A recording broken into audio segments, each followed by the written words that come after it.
I do not like that title, futurist, because people walk up to me and say, okay, what stocks? What bonds? Don't ask me. If I knew, I'd tell you, and I would be a wealthy woman. I want to thank CoBank for sponsoring my presentation today. I have a lot to come and to talk to you about. I understand that at around 10 o'clock today, they have a Q&A session. So I'm going to move through some of this material really quickly, and it's not going to be satisfying. So I hope that you'll come back at 10 o'clock and feel free to ask me any questions, and I'll give you my best guess of the timetables of when these things are going to occur. Just to take a little bit of a measurement in the room, I'd like to know how many of you have noticed in the last 5 or 10 years how complex, how complicated the energy business has gotten. Raise your hand. Okay, would you keep your hand up? Put your hand up and look around the room. You can skip your therapy appointment this week. It is not you. I don't know if you know what this is. This is the chart General McChrystal put up before the American people and said, when we understand this, we win the campaign in Afghanistan. This is how the Affordable Care Act approves a claim. This is the global food system. This is the proposed immigration roadmap. These are low-income government resources in case you need them. Let me know if you figure that out. Rural electric cooperatives and public utilities are facing a number of challenges, all occurring at the same time. Flat or decreasing rural consumption versus rising urban demand. Compliance, regulations are changing. I don't know if you've been watching the new Green Deal. How many have been watching the Green Deal evolve? Yeah. That's going to be interesting. Mounting security concerns, not only facilities, but data concerns. Energy pricing in spite of low demand. Retiring knowledge base. You know, I look around the room and there's a lot of us gray hairs here. And we're going to be retiring. And how do you replenish that knowledge? Preparation for extreme weather events and how bad is it going to get? Renewable energy sources, the consumers demanding them and regulation demands them. Retiring, replacing aging facilities, and the new infrastructure that you put in place seems to have shorter and shorter lifespans. And of course, the growing need for IT intelligence in rural areas where it's really hard to attract that talent. According to Carly Fiorina, who was the former CEO of Hewlett-Packard, we are navigating a thicket of complexity. Now, I have a very easy definition for complexity. Don't bother to get a book on complexity because they're too complex. And that's my field of specialty, and I'll tell you, I don't even like to read those books. A very simple definition of a complex environment is it's one where the number of wrong options are far greater than the number of right ones. And the number of wrong ones are exponentially growing. So instead of looking for a needle in a haystack, we're looking for a needle in a stack of needles, and sometimes many stacks of needles. We are in a high failure rate environment. That's what a complex environment is. And it produces certain symptoms for organizations, symptoms we're not even aware of that are going on and changing the culture inside our organizations. One of them is the dilemma of choice. Having too many choices and too many alternatives is the same as having none. It will still cause paralysis, paralysis by analysis. At what point do you pull the trigger? Do you wait till the market is fully saturated with the technology and then it's safe to do it? Well, then you're kind of late. You're late on the come. And I'm going to talk to you about that because I think that the rural cooperatives in the United States have a wonderful opportunity to lead the nation, not follow. Not follow. You should not be learning about what's going to happen in technology after big utilities do it and after it's been urbanized. You're smaller, you're leaner, You're the test bed for so many new technologies that are coming. And there's so much opportunity to deploy these technologies in your areas and lead the nation, become the test case. There's a general confusion between what's an empirical fact and what's an unproven belief. You know that if you go on the internet, for every one study you find that says one thing, you can find 10 that say the exact opposite. Hippo, I don't know if you've heard of Hippo before. That's where the highest paid person in the room wins. Yeah, I know you know what I'm talking about. Institutional resistance, this Pavlovian tendency, this human tendency to want to keep doing the thing that made us successful to begin with, even though it's not quite working as well, and we know it won't work in the future.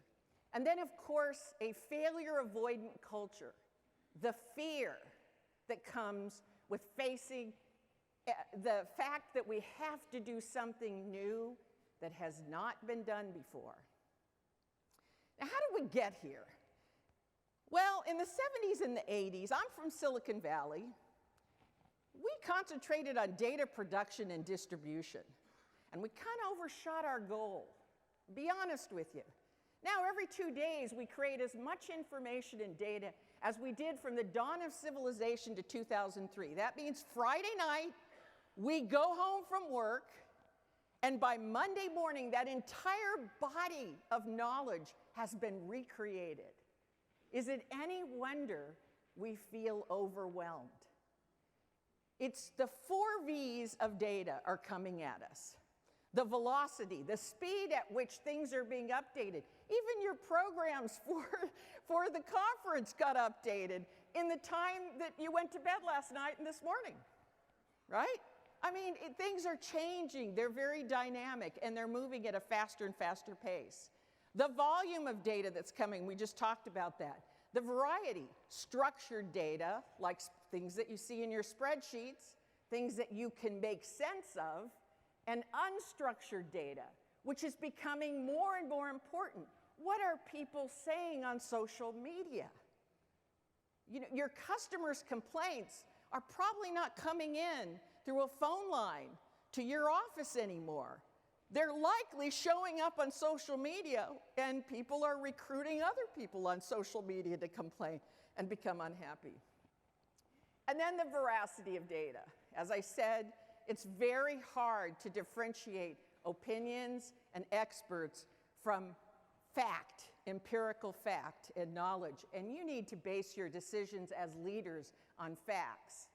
So in the 90s, we graduated from data production and distribution to mobility monitoring and analytics, some background analytics. We wanted to be able to get you the data that you needed, when you needed it, and only that data, and none of the other stuff that you had to comb through. And you'll notice that there was a proliferation of devices. Today, there's nobody that just has a desktop computer. You have a tablet, you have your iPhone, you know, you may have other devices, you may have a BlackBerry. I mean, I use everything. I carry a bag around with me with a tablet, a computer, and a BlackBerry and a phone. And I'm thinking, this is nuts. At some point, they've all got to come together, and they are. So we also made massive improvements in data visualization, right? Combing through spreadsheets. If you're still doing that now, you've got data visualization software is very inexpensive. It's a couple $100. And if you need any resources, please contact me. My contact information is available on my website. And if you say, well, where do I get that data visualization software? My team in Portland, Oregon, we vet this stuff. We can tell you what is the easiest to implement, what's the least expensive. And we are not sponsored by any suppliers, manufacturers, or vendors, completely independent. But you can't comb through spreadsheets of data and try to make it a quick decision.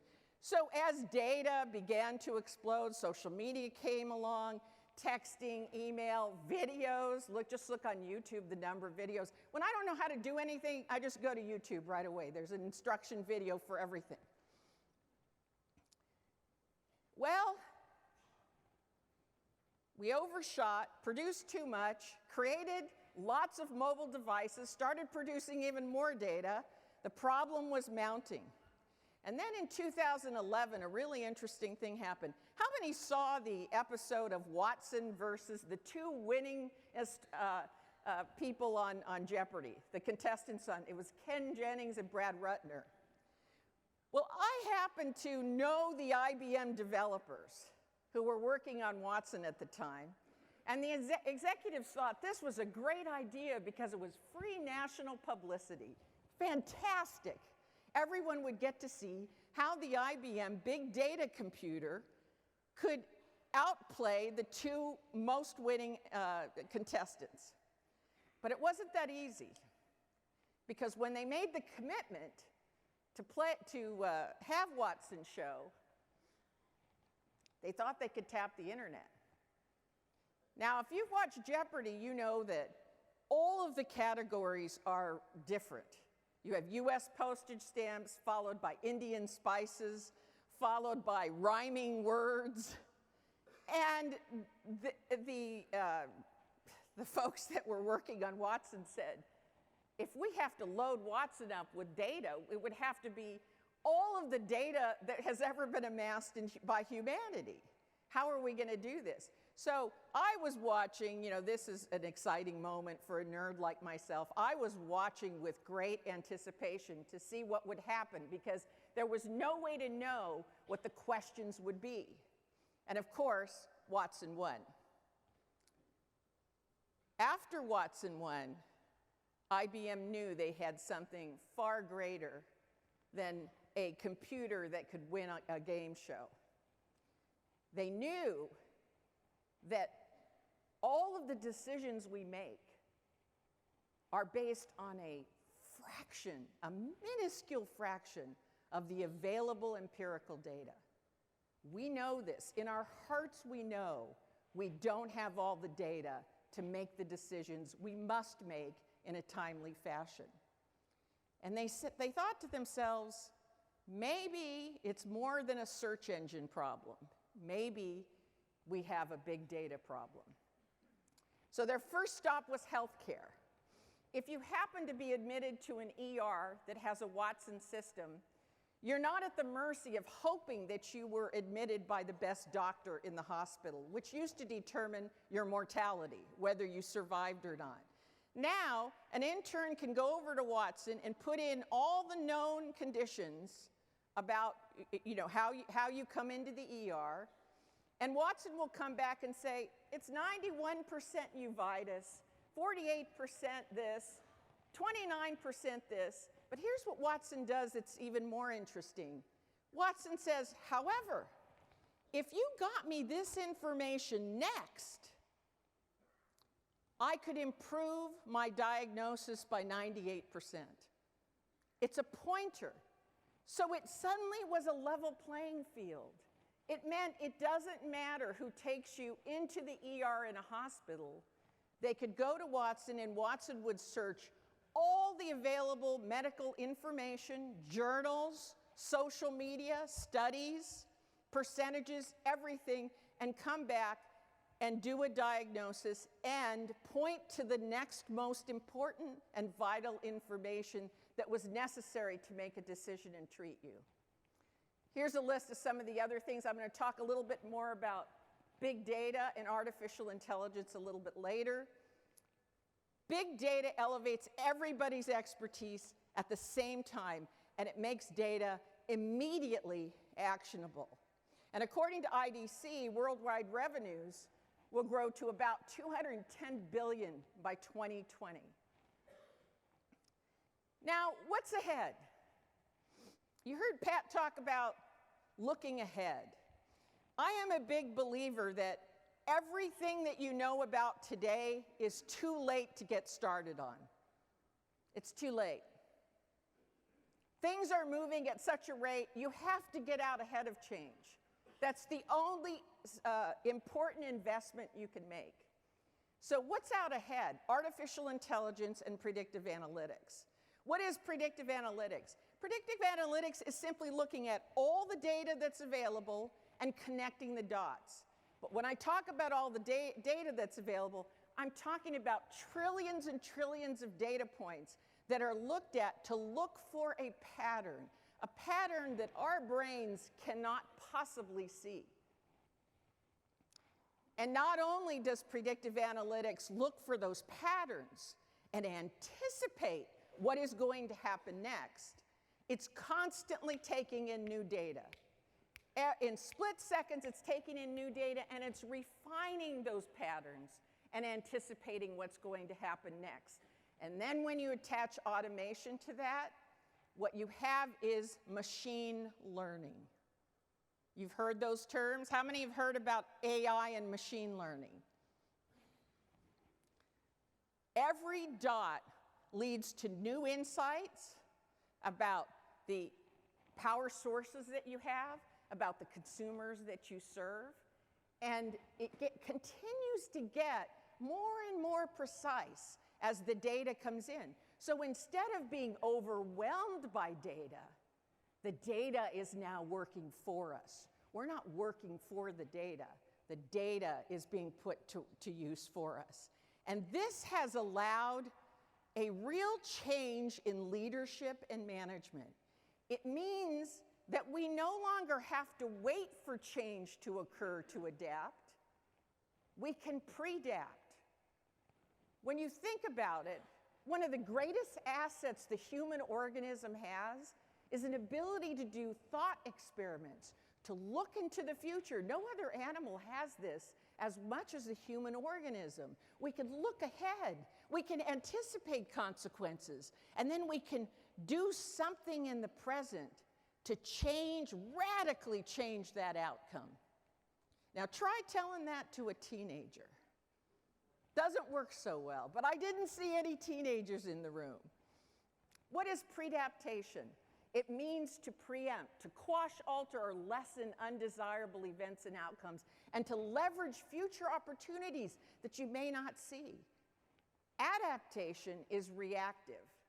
And I am an expert on fast adaptation. I am apparently the global expert on fast adaptation, but I think adaptation is even dead. I think we've moved on to predaptation. And when you think about it, we know more about the future than at any other time in human history. 10 years ago, we couldn't have told you whether a woman was going to have a boy or a girl. A pregnant woman was going to have a boy or a girl. We didn't know. Now, with 100% certainty, we can tell you, paint the room pink or blue. And genetic testing, the medical sciences have moved into predaptation.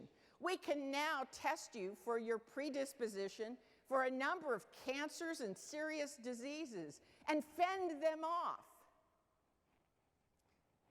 And the new MKZ Lincoln is trying to anticipate when you might make impact with another car or another vehicle. In fact, it has a really interesting feature. When you're driving, if you start to doze off and fall asleep, it turns out you tap your brakes differently than you do when you're in traffic.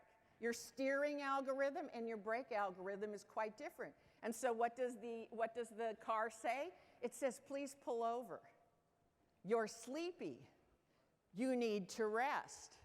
And if you continue to drive, it will stop. It will pull over and stop the car, right? So we're getting to this point, and this is a sea change. This is a sea change. We're getting to this point where we're anticipating what has not happened yet, but may happen, and we're taking an action to prevent a catastrophe. Did you know that we can predict that you're going to trip and fall 3 weeks in advance? How many people knew that? Anybody? Okay, about this time you're going, she's a loon. She cannot do that. I can. It turns out we've discovered that you have a 3 to 5 centimeter change in your normal walking gait. And this is the precursor to the fall. If you have a change in your walking gait, now they're developing these little Fitbits for the elderly to put on their leg.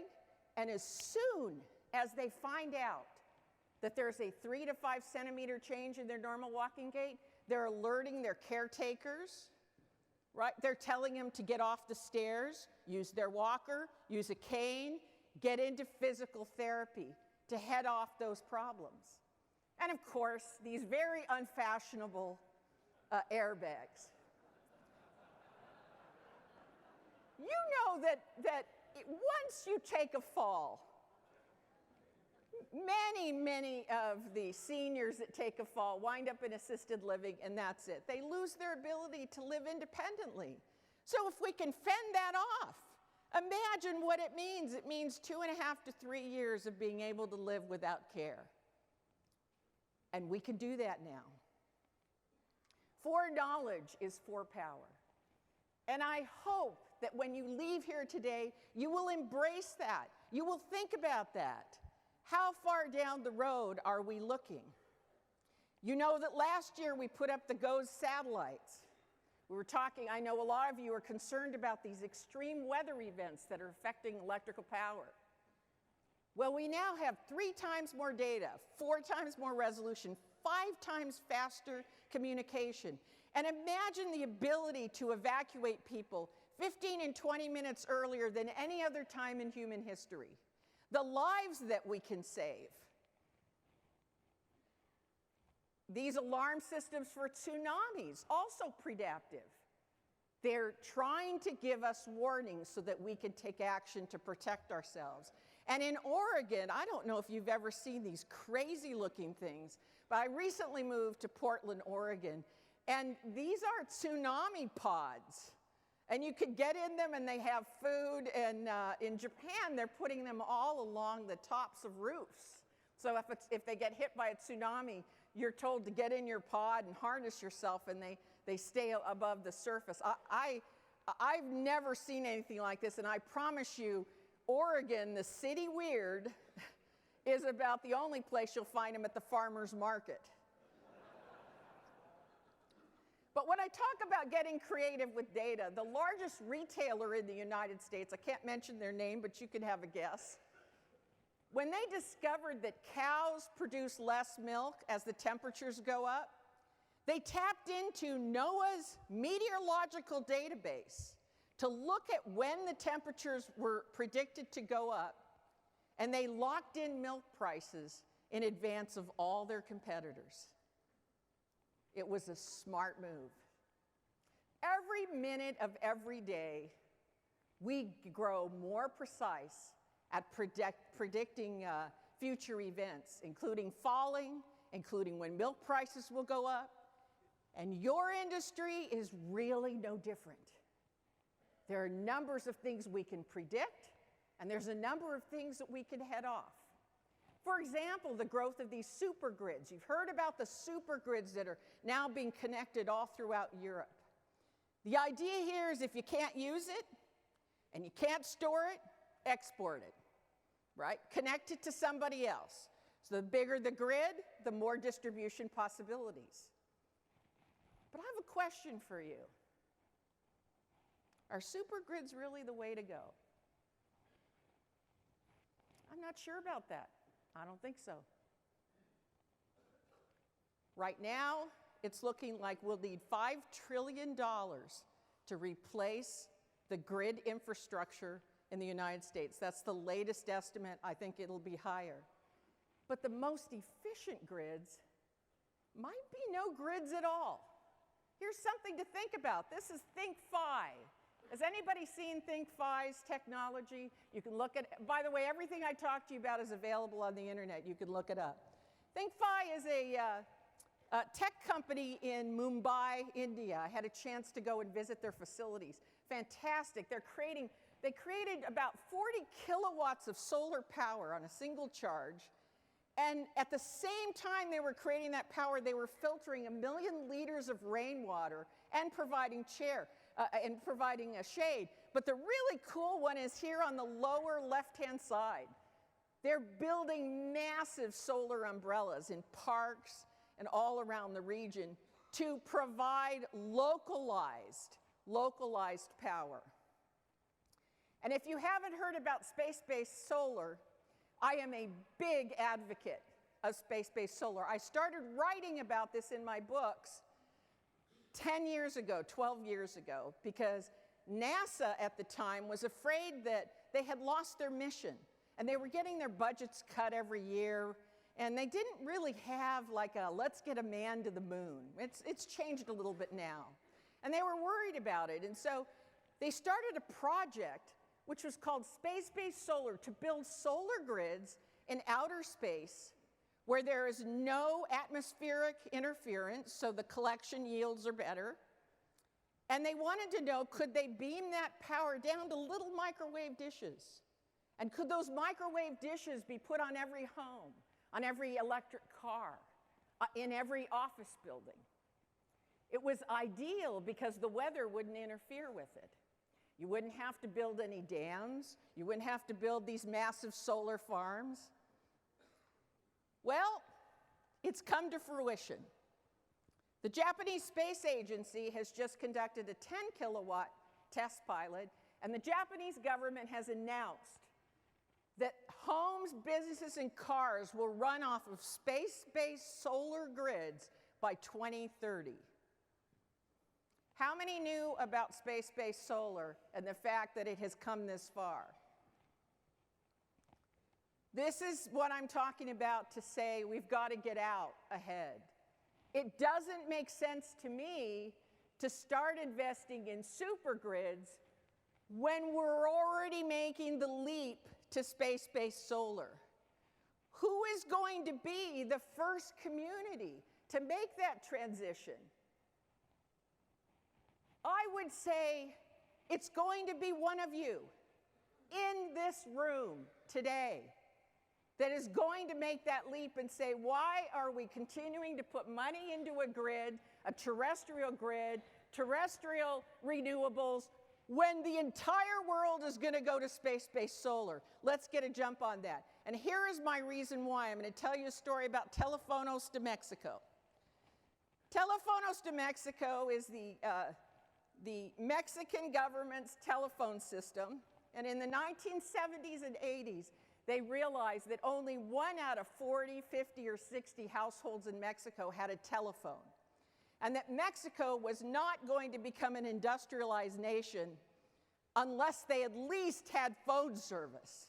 That seemed like a minimal requirement to join the industrialized world.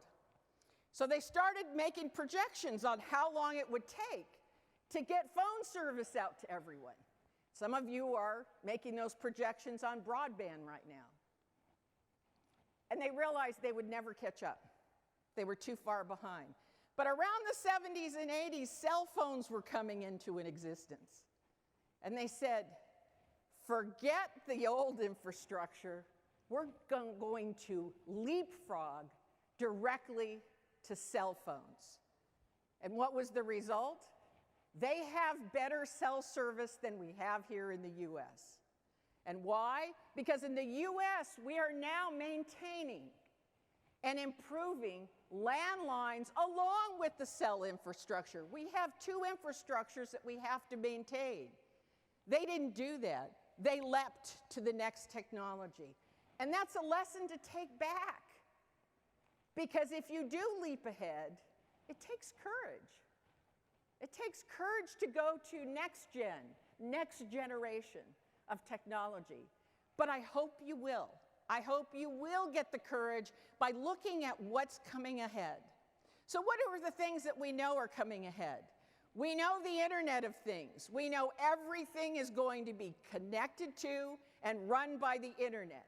No Internet access means that you will not be able to get any electricity at some particular point in time. This is the escalation of the number of devices that will be connected to the Internet, and you can see it only gets worse. It's not a friendly, kind curve. There is an explosion of low-cost nanosensors. By nano, I mean particles that are a fraction of the width of a hair. And you know these because they include smart meters. But what you might not know is that labels on machines, right? Labels on consumer goods that you eat, you'll be able to walk up with your phone, tap the label, and everything you'd want to know about that product will be on your cell phone, will be on your smartphone. That means if I go up and I tap into a Starbucks coffee, I can even go back to the farm where the beans were grown. And I can find out if that farm abides by child labor laws in that country. That's how deep it's going to go. That's how much information people are going to want to know. They're going to want to know your carbon footprint for every wattage of electricity that they get, because the consumer's expectation for transparency is escalating just like that IoT curve. They want that level of transparency, and they're going to expect to get it. You all know that the appliances are getting smarter and smarter and smarter. I haven't been able to get one of these refrigerators in my house yet, but I can't wait.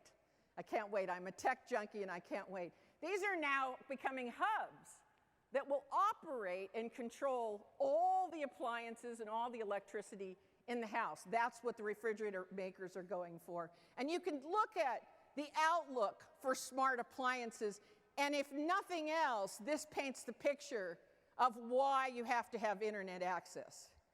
No internet access, no ability to use the intelligence that these appliances come with. They expect that revenues will surpass $6.9 billion in smart technology. And many of you have already installed smart meters, are collecting a lot of data. And the next step now will be to tie those smart meters into artificial intelligence or machine learning, so that you can even know which appliances inside the house can be turned off at certain times. You'll have control of that, and you can save your consumers a lot of money and also control peak load demands. In many cities, they are moving toward smart sidewalks, smart telephone poles, smart traffic lights. This is what low-cost nanosensors means. It means even on a can of beans at the grocery store, you'll have a nanosensor that will be able to track when you ate it, alert you when the expiration dates are, and that's the kind of transparency we can expect. Now, as these labels get smarter and they get cheaper, a couple cents a label, as they get smarter, we're going to see computing move to the edge. You'll hear words like, and you're going to hear a lot more of this in the next 5 years, edge computing. You'll hear fog computing. It means that a lot of the processing will be happening at the label level, at the nanosensor level, which means the birth of resilient technology. We'll be collecting more data. We already had a problem I showed you earlier. We'll be collecting even more data. Artificial intelligence will be analyzing it, and then IoT, the Internet of Things, will make it possible to automate it. That's how those three things fit together. Now, when I talked about this with Pat yesterday, his eyes blinked several times. I told him about self-healing polymers, and he said, self-healing what? Is that right, Pat? Did I get that right? What is a self-healing polymer? Imagine a line breaks, and imagine that it's been painted on the inside with a nanoparticle substrate that is so strong it cannot be broken, and it mends the line by itself. Okay, go on the internet. I know you didn't think there were going to be driverless cars either. Okay? Self-healing polymers allow a product to maintain and go back to its original shape even after broken. Even after broken. So, somebody kind of accidentally, if you got teenagers, you know what I mean, accidentally bumps your fender, and you got a little bump in there, you can stand there and watch as the polymer reshapes it back into its original shape. You will see all electrical lines. You will see all plastic goods, all metal goods be shaped and rehealed by self-healing polymers. This is something to watch for. Now, all this interconnected devices, you know that that's going to only compound your security concerns. And according to Rick Perry, these attacks are happening every single day. 76% of utility executives believe that there will be an attack in their particular area within the next 5 years, and they're very, very concerned about that. How many have heard about blockchain technology? Okay, this is encryption technology. It's a fancy word for it. It came out of the Bitcoin industry where there was a high need to make secure transactions. And effectively what it is it's a ledger of everything that has happened along the chain of events which cannot be changed. And the reason it can't be changed is because it's not stored in one place. Everybody has the ledger. And so if you change it in one place, it wouldn't do you any good. If everybody can see it, it can't change it. Now, maybe there's some data you don't want everyone to see. That's fine. And we have a solution for that too. I don't have time to go into how blockchain technology works, but feel free to grab me in the lobby here, and I'd be happy to walk through it with you. This is let me put it this way, this is the simplest diagram I could come up with. It's very important for security, for quality assurance, for accounting, smart contracts, in particular, peer-to-peer electrical transactions, which we'll talk about in just a minute. And that is where somebody is producing through renewable sources, a consumer is producing energy, and somebody needs energy, and through artificial intelligence, you can match those two people up and allow them to make a smart contract. The person who's overproducing a renewable can sell it to the person who needs the power and not go through a complex grid system. So in addition to encryption, big data and AI are very good at noting irregular activity. There's nothing faster than looking at irregular use activity and putting up an alarm very early. Now, there's another technology that's coming. I know you have not heard about it. It's called zero-knowledge proof. And you'll be hearing a lot about this over the next 3 years. And that is the ability for one piece of data to be verified. So, for example, if you were making a transaction and you needed to know that somebody was over 18 years old, you don't get to have my name, my address, my identity. You don't get to have all the data that you think you need to verify that I'm 18 years old. It will only verify that I'm 18 by going to many, many other sources, like checking the internet for my driver's license, checking the birth dates on my credit cards. And it will come back to you and say, yes, we verify the person is 18, but you don't get to know anything else about them. Same thing about applying for a loan. It will say, does this person have these funds in the bank? And it will verify that you have the funds in the bank, but it won't tell the amount. It will say, yes, the person has at least that amount. And speaking of security measures, you all know about drones, right? And you probably know mostly about drones that are checking lines or have some video component to alert you to maintenance issues that may be occurring. But where is drone technology headed? You might be surprised. These are drones. These are manned drones that you can transport maintenance people in. Very economical. They're about the price of a car. Medevac drones are being used by the military right now to get people out in cases of emergency. Amazon has just announced the first dirigible that will be flying around and moving packages from that dirigible. And I don't know if you've seen the new Mercedes. Their new vans have drones across the top. They have a runway with drones so that the vans can stay continuously on the freeway, and the drone will come, pick up a package, deliver it to your facility, and then relocate where the van is and come back to the van and get the next package. The drones are starting to work together. They're getting very smart. If you're in the market for drones, I suggest you look at these drones that are drone communities. This is a series of drones that are building buildings. And they're communicating to each other. I have other videos of 6 drones going out with a net to catch a fish. It's a really hard job to do, right? And they're all talking to each other, and they have to figure out what part of the net to dip in. And they all eventually catch the fish. I think it's pretty much toast for fishermen now. Drones work together for rescue operations or to deliver parts, and their ability to deliver cargo is getting very, very good. And of course, you see jetpacks to deliver humans. These are still in prototype stage. You probably won't see these for another 10 years. And speaking of cargo transport, the Aeromobile. This is in commercial production in Slovakia right now. There's a video on my website that shows the inventor flying it. They'll cost about $150,000. And you need about the size of a football field.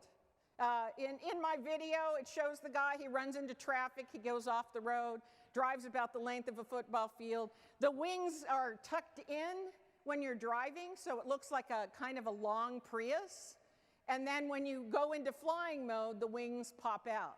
You kind of see them come out, and then it goes into flying mode. And there's other predictive technologies, 3D printers. You know, how many times is a maintenance guy waiting for a part or doesn't have the right tool? There's no need for this. You can have these 3D printers in the vans, and you can print out what you need, including metal parts.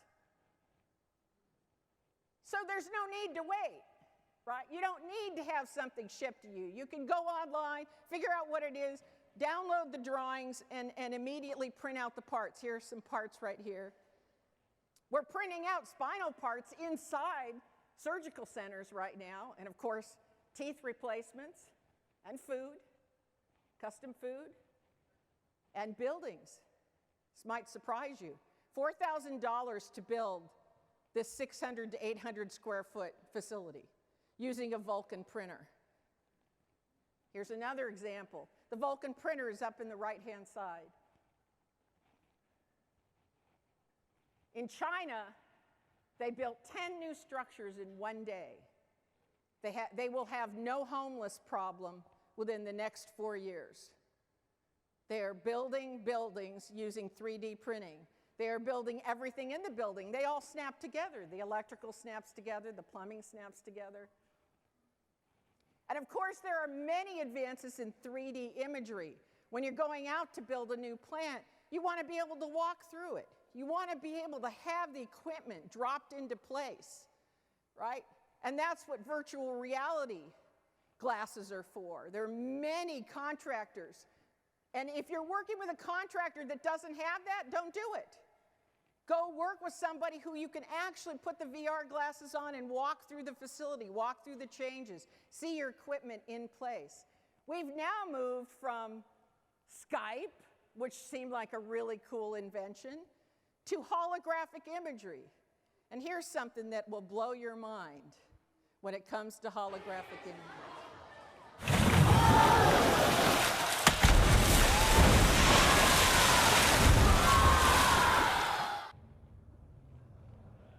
Want to see it in slow-mo?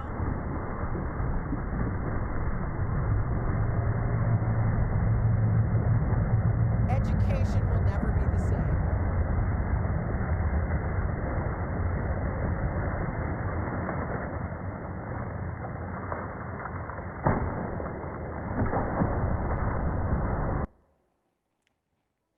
I've talked to you about inexpensive software, facial recognition software. There are 43 muscles in your face, and they tell us a lot about what you're thinking. So when you're interviewing people and you have security concerns and they're mounting, you can tell if someone is being deceptive, they're avoiding, they're exaggerating. It's very easy to do. You just simply have them sign a waiver that they'd like to be photographed or videoed, and facial recognition software is only a few $100s. Also with your customers. If you can do video chatting with them, you can see how distressed they are. Are they just a chronic complainer? Or do they really have a medical emergency or something that you need to attend to? And who's learning in the classroom? You know, I've told NRECA when you have your classrooms, you ought to use facial recognition to see who's actually taking in the information and who's tuned out, because we can tell. We can tell, right? MIT has developed a really cool device you put on your head. It's a headset device. And it turns out before you say something, you think it. And so it's called subvocalization, and it says what you think. And I am pretty sure this is the end of marriage. I have told MIT I don't think the men will like this technology. But it's coming. It's coming. You only have to think the words. Might be helpful during an interview, an employee review, some such, even talking to a vendor. When you ask a question, they may say one thing, and the subvocalization may indicate something else. And robots are coming. This is the Line Scout robot that climbs live wires to inspect them. You're familiar with, I'm sure, many of this technology. But this is the Sky Sweeper. This was printed with a 3D printer I just showed you. It was printed on site and deployed on site. And when you think about robots, you kind of think about robots that are this size maybe, not any bigger. But in Italy, where they have chronic landslides, and we were talking about weather events a little bit earlier, they have developed a massive robot called the RoboClimber. And they've embedded sensors into the hillsides, acoustic sensors and fiber optic sensors that tell them when there's movement. And then they deploy the RoboClimber to those areas and stabilize those areas before they have a problem in those villages. It's fantastic to see. I had a chance to see that a couple months ago. Now, fire is always a concern. As we found out with PG&E in California, you really want to get on top of those potential fires. And robotics is ideal. There's a first indoor-outdoor fire extinguishing device that's got heat-sensing technology that goes out for about a half a mile, by the way. And it will sense where there's heat in your home or in the outside, and it will drive itself to that location and attempt to put that fire out. And of course, robotic lawnmowers for dealing with vegetation issues around wires, poles, so on and so forth. We don't have the tree cutters yet, but they're working on it for heavy lifting. And nanobot technology. We now have, I told you about the big RoboClimber. We also have robots that are smaller than a human cell.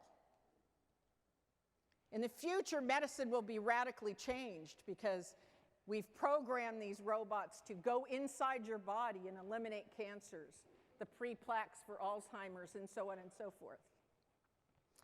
And I had the pleasure of meeting Sophia, the first AI humanoid. And it was a real experience. She has synthetic skin. She has 43 muscles in her face. She nods. And 100 years from now, I'll run into her, and she will remember everything we said in our conversation. She'll remember my children's names. She'll remember where I live, what I was planning to do. There's some more pictures of Sophia. It turns out that about 44% of IT departments are using AI to defend against security intrusions.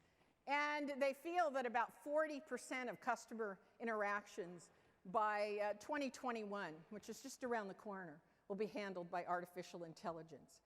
In the energy business, terrific for short-term load forecasting, yield optimization, predictive maintenance. Deep learning will tell you where your problems are so you can get on them ahead of time. Demand management, customer insights, virtual power plants, and then virtual agents. It can automate call center responses. immediately without any kind of human interaction. And I promised I talked about virtual power plants, matching consumers that are producing energy with consumers that require energy by automating peer-to-peer trading. And why is that secure now? Because of blockchain technology. You still have control over it going on, but it's a more direct way of it occurring. Lastly, I'm going to talk to you about quantum computing. I talked to you about big data, but it turns out that so much data is coming at us that we need to be able to process it faster. Right now, we're all using what we call classical computing. That's what people in Silicon Valley refer to it as. But it turns out that atoms can exist in more than one state at the same time, which means, put simply, all options, all possibilities can be looked at, assessed for risk at the exact same moment in time. We don't need to be doing this on a serial basis. And this gives you an idea of how much faster we're going to be moving. Quantum computing will likely start hitting your radar within the next 24 months. Used to take 45 minutes to figure out the best route in Beijing for 10,000 taxis to get from downtown to the airport. Using quantum computing, it takes a fraction of 1 second. But predaptive innovations don't always have to be scary or risky or even costly. Sometimes they can just solve a small problem.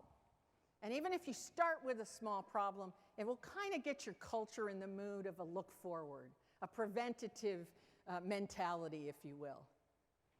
I don't know how many of you know about the wearable chair, but I love this when I have a garage project. I will tell you, for any job that requires standing, we know that long periods of standing are very, very difficult. You know, we humans haven't been, vertical for a very long time.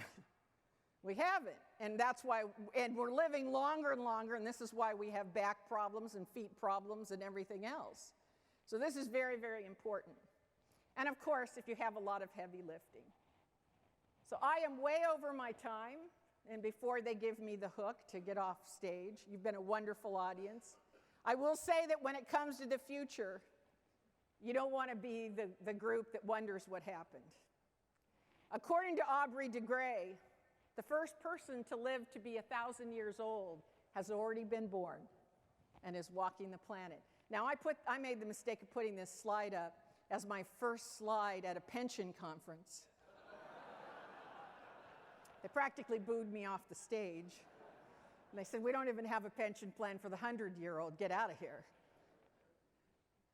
But what does it mean? It means more people. It means more data, a lot more, and more ways. The highest instrument of our evolutionary inheritance is to preview future outcomes and act in the present to avoid a danger altogether, minimize that danger, or get the jump on a unique opportunity. And these predaptive technologies are changing the way that we adapt to the future. So I have some questions for you. What is our process inside our organization for learning about these things? Who in our organization is responsible for this, for forward thinking, for reconnaissance of what's out there? What is our organization's metabolism? How much change can we really handle? And how do we manage institutional resistance? How do we treat failure? How do we evangelize to our customer base and to each other? Peter Drucker said it, the best way to predict the future is go ahead and create it. And I'm challenging you to go create the future. Let the rural co-ops lead the nation, not follow. Thank you.